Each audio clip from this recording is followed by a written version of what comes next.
Hello students, today we will revise question answer lesson 1 to 3 which we have already done.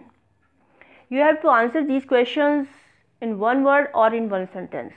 Question answer करने से पहले मैं discuss करना चाहूँगी कि आपको जो राइटिंग सेक्शन में डायरी एंट्री का जो टेस्ट लिया था उसमें आपने क्या गलती की है।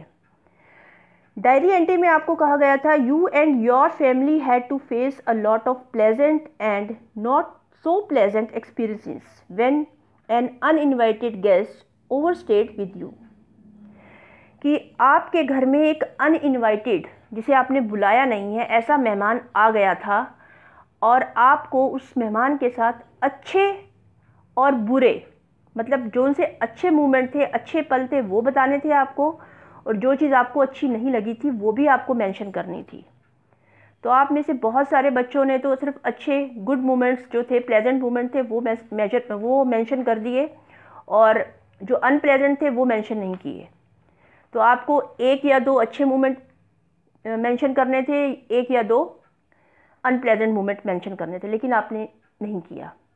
तो ध्यान रखें कि आपको जो पूछा गया है उसके अकॉर्डिंग ही आपको अपने आंसर में लिखना है।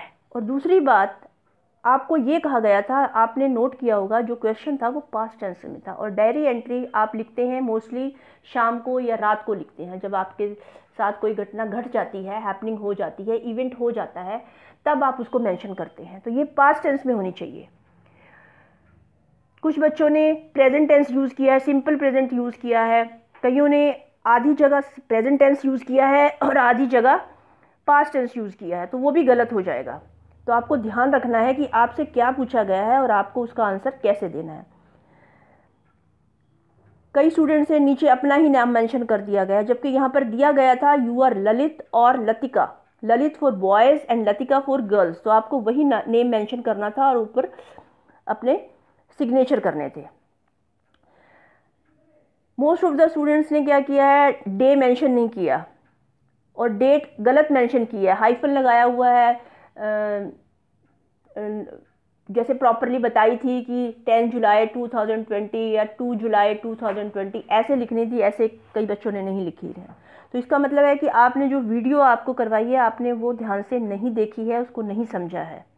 तो बेटा अगर नहीं समझा है तो उसे दोबारा से गो थ्रू हो जाइए, उसे दोबारा से समझिए कि उसमें कैसे आपको फॉर्मेट बताया गया है और कैसे आपने उसको लिखना है, उसको डिस्क्राइब करना है।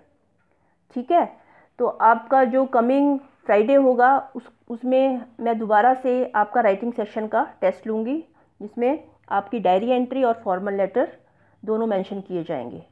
चाहे मैं एक दूँ चाहे दोनों दूँ, it is up to me, you have to prepare yourself according to that.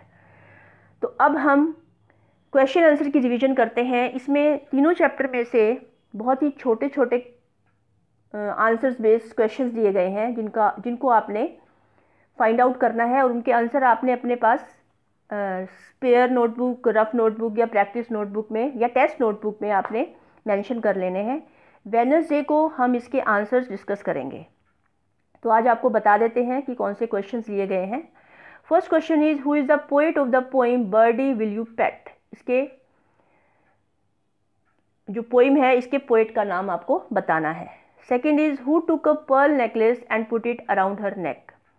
किसने पर्ल नेकलेस लिया और अपनी गर्दन में पहन लिया। Who gave chocolates and walnuts to the narrator. Narrator को चॉकलेट्स और वॉलनट्स कौन देता था। Where did Toto put herbs and spices. Toto ने हर्ब्स और स्पाइसेस किस में डाल दिए थे। इन विच ग्रेड स्वामी स्टडीड। स्वामी कौन सी क्लास में पढ़ता था। What does the bird prefer to drink. जो पोइम है बर्डी विल यू पेट, उसमें जो बर्ड है वो क्या पीना पसंद करता है। What is the meaning of denter.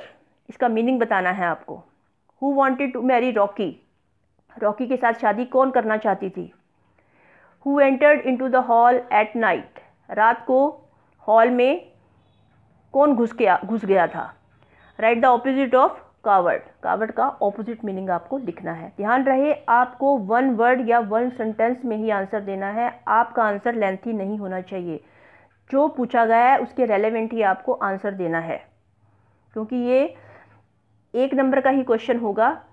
तो इसका आंसर आपको उसके अकॉर्डिंग देना है। अगर मान लीजिए आप आंसर को एक्सप्लेन कर रहे हैं, 3-4 सेंटेंसेस में लिख रहे हैं और एक लाइन उसमें वो भी है जो उसका करेक्ट आंसर है, आपको मार्क्स नहीं मिलेंगे। You are studying in 7th standard, you should know how to explain your answer according to marks. तो आप इनको ढूंढिए, हो सके तो आप बुक को मत उठाइए, आपको खुद सोचिए कि आपको कितना याद है, चैप्टर्स कितने याद हैं, उनके राइटर, उनके पोएट कितने याद हैं, तो आप उसके अकॉर्डिंग इनके आंसर लिखिए। चीटिंग करके लिखने का कोई मतलब नहीं है, जितना आपको आता है आपको पता लग जाएगा। और वेडनेसडे को हम इसके आंसर्स डिस्कस करेंगे। Till then take care, thank you.